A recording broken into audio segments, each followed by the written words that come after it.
The video actually refers to the other great work of Bramante, and that is his work at St. Peter's in Rome. And we're going to discuss initially here the era between about 1505 and 1513. And before we get into that, let's just take you back. If you remember from the fall semester when we talked about early Christian architecture, I showed you this slide. This is a rendering of what we think the original St. Peter's Basilica looked like. It was an early Christian church with a long nave, a clear story, double side aisles because it was a pilgrimage church. You can't really see them in the rendering, but there would have been two aisles on each side of the nave, and then a transept crossing with a circular or half circle apse at the back where the altar was. There was also a large courtyard out front with a loggia around it. This would have been a gathering place for people outside. And because this was a major pilgrimage church, it had to be large. Rome itself had certainly after the fall of the Roman Empire really became almost a backwater. It was not a major city in the way that other cities had begun to grow. I mean, it didn't even have the grace and probably even the population of Florence in this era. But it still was a major pilgrimage site, and so large crowds would come throughout the year, and especially in important, moments like Easter and during a papal um, the transition when the cardinals get together and vote. A conclave is the name I'm looking for, where they would vote for a new pope. All that would occur here at St. Peter's, and so people would gather outside waiting for that kind of information. And a key figure in all of this era is Pope Julius II. Julius II, this is a painting by Raphael, and he was one of the most consequential popes, certainly of this era. He fully embraced the idea of the Renaissance and this rebirth of Roman antiquity, and he also, like a lot of the architects we've been talking about, had no shortage of ego. He considered himself a great man and a great pope, and wanted to commission great works of art and architecture to reflect not only the majesty and grandeur of the church, but that would reflect well on him too. And I don't think it's unfair to say that he was thinking about that. The work and the studies that have been done on him and some books on him, and, it was very clear he had no shortage of ego here. So he commissioned a number of the best artisans and architects of the era to do a variety of things at the Vatican. And remember, the Vatican is also essentially the home of the Pope. There's the Church of St. Peter's, but there's also the palace, essentially. And he begins really the rivalry between Raphael and Michelangelo. We talked early last week about the rivalry between Ghiberti and Brunelleschi in Florence. This was no less of a rivalry between two figures who couldn't be more different. And you can actually even see it in their self-portraits here. Raphael was immensely talented, one of the most talented artisans ever in human history, and was especially known for his fresco work. And if you remember, fresco is basically painting onto wet plaster. When the plaster dries, the paint is bonded within that plaster. It's not just applied on the surface like you would paint a wall or paint oils on a canvas. It becomes embedded within the hard plaster itself. And as long as the plaster survives, the paint survives. So it's a very stable, it's a very, very common form of art in this era. Raphael was, as you can see, he was a good-looking fellow. He had a bright, cheerful personality. He was very popular. That meant he had no shortage of commissions because people liked him. They wanted to hire him. He was charming, and that helps people get work, and he had honestly a slightly effeminate look to him or whatever, a kind of a pretty boy, I guess you could say. And you contrast that with Michelangelo, who was a dark, personality. He was brooding. He was paranoid. He was a loner. The story is that he never bathed, and people didn't want to be around him because of that. I mean, people didn't bathe much in this era anyway, but maybe at least once a week he took a bath. He didn't take a bath ever, and wore shaggy clothes, threadbare, that so forth. He didn't care at all what he looked like, and he didn't care about tact and charming his clients and so forth.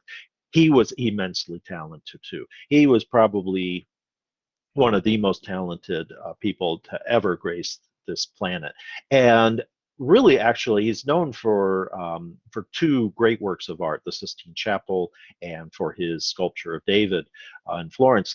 But really, he gets ignored for probably his greatest architectural accomplishment, which is, as we'll see coming up later, as well as other architectural projects.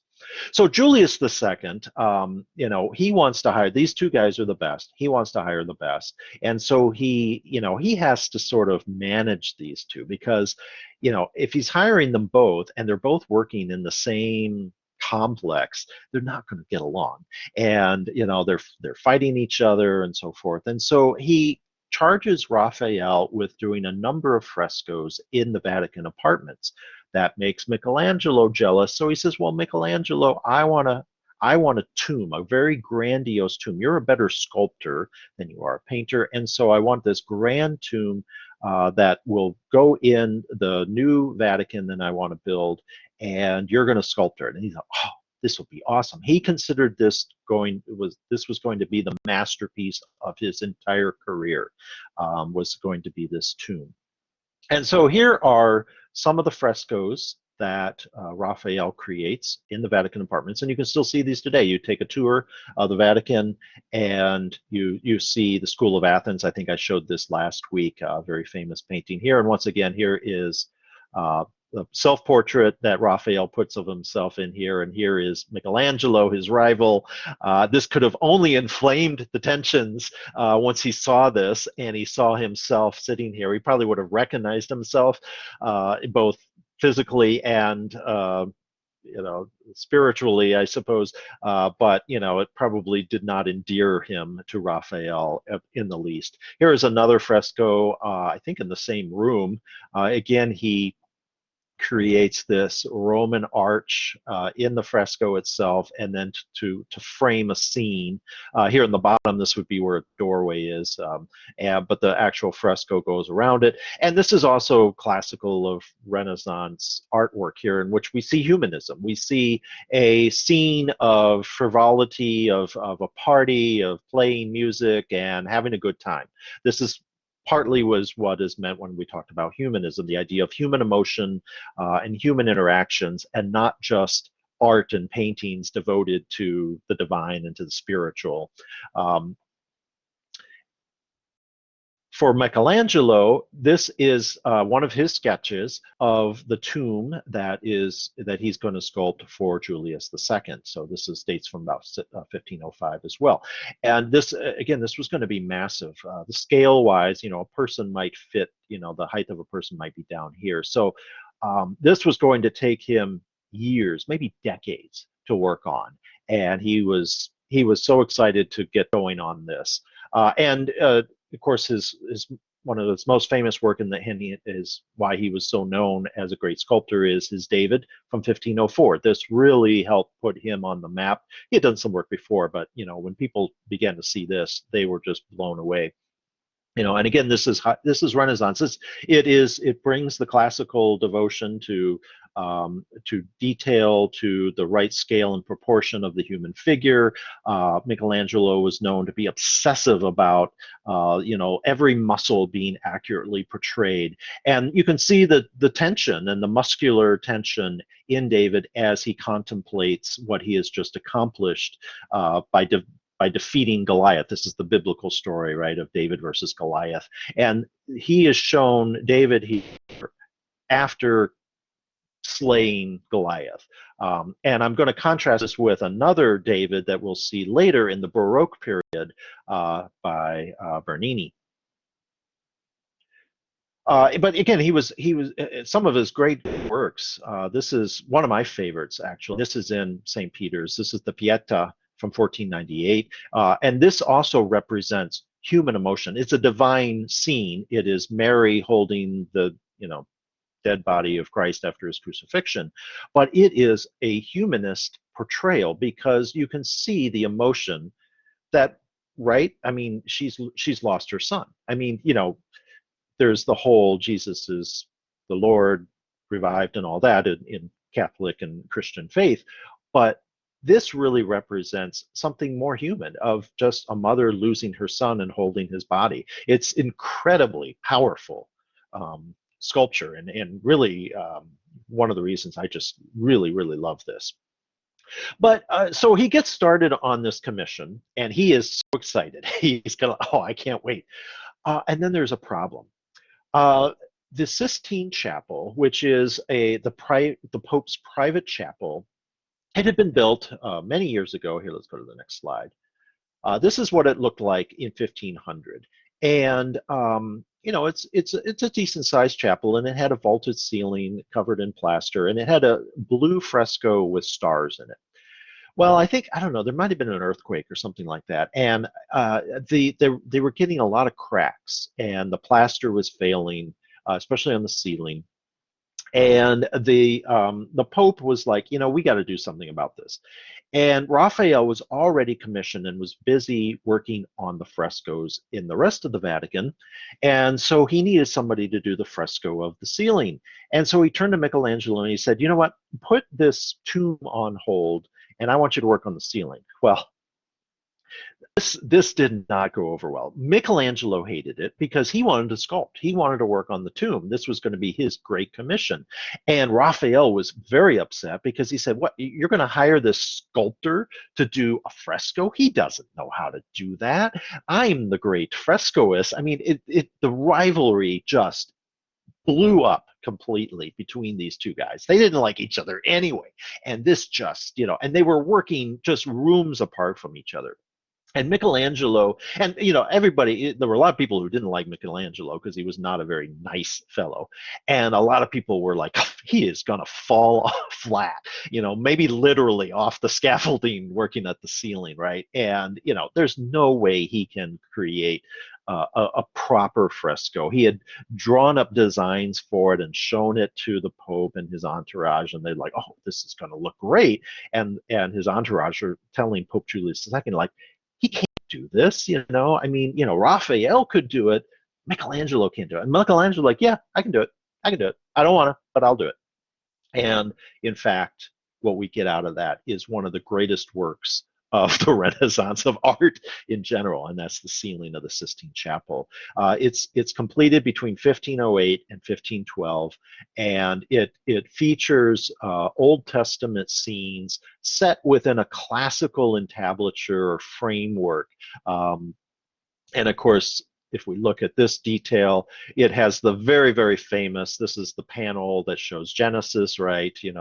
God creating man, and their fingers are just barely, they're not even touching. There's just a little bit of a gap in between. But there are other panels. Here's Exodus, right? Being banished from the Garden of Eden. God's not too happy, and so forth. And so on and so forth. And then along the sides, closer to the base of the altar, a number of saints and so forth.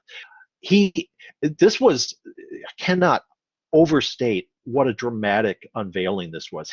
Because Michelangelo was so paranoid, so brooding, he literally closed off. He would not allow even the Pope to come in and look at this. And this took years to build, and nobody could come in here. The story is Raphael might have sneaked in every so often at night, but when the scaffolding came down and the big unveiling happened, people were blown away at how amazing this was. Because even today we look at this and go, wow, what an incredible, incredible work of art.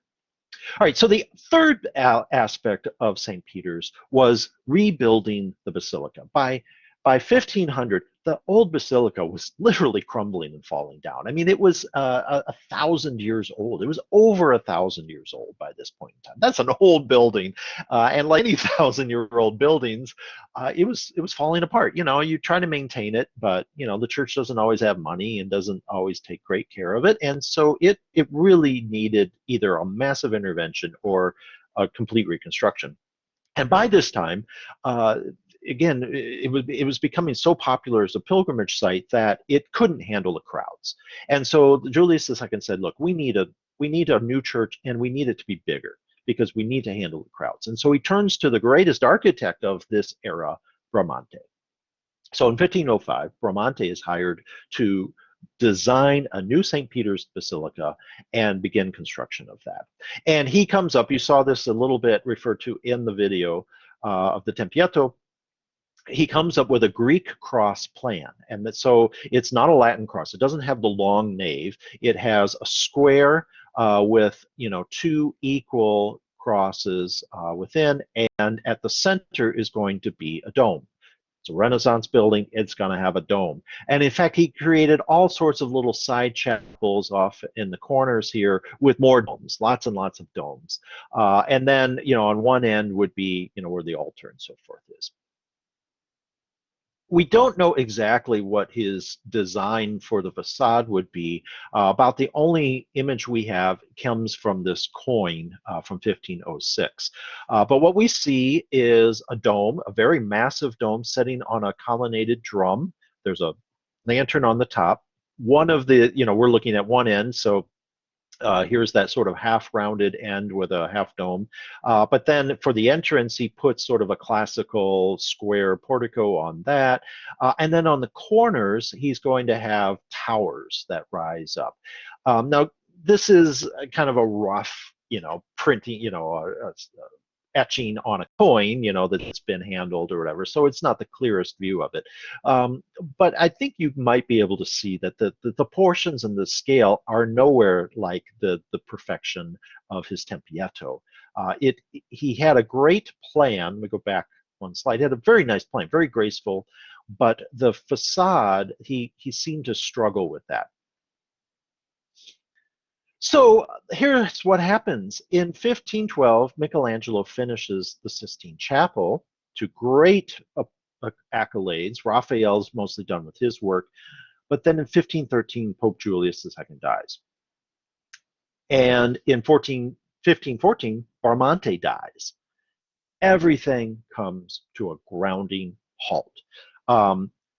Michelangelo had only just, because he finished in 1512, the year before, he finishes the Sistine Chapel. Now he's like, oh, good, I get to work on the tomb for Julius II. And his client dies. Now, you think, oh, well, great, he needs a tomb. Well, nobody's going to pay for it now.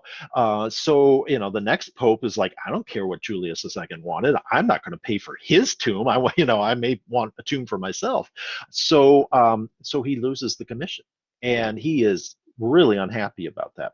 Bramante dies in 1514, and so the great architect no longer can work on the church, and we really get a period of unrest in the papacy. The next popes are nowhere near as powerful as Julius II. There's some warfare, there's turmoil in the papal states where they're generating a lot of income, and so pretty much everything grinds to a halt, and we see really these great architects and artisans are suddenly without, their major client patron, and it creates a lot of turmoil.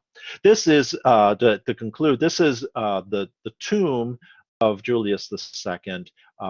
He only got as far as a little bit on the bottom, and nowhere near the scale and grandeur. It's only about a third of the original.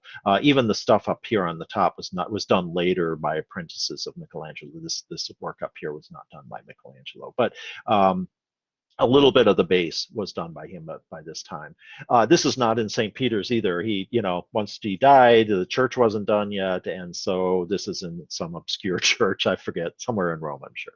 So that ends, for now, the early work at St. Peter's.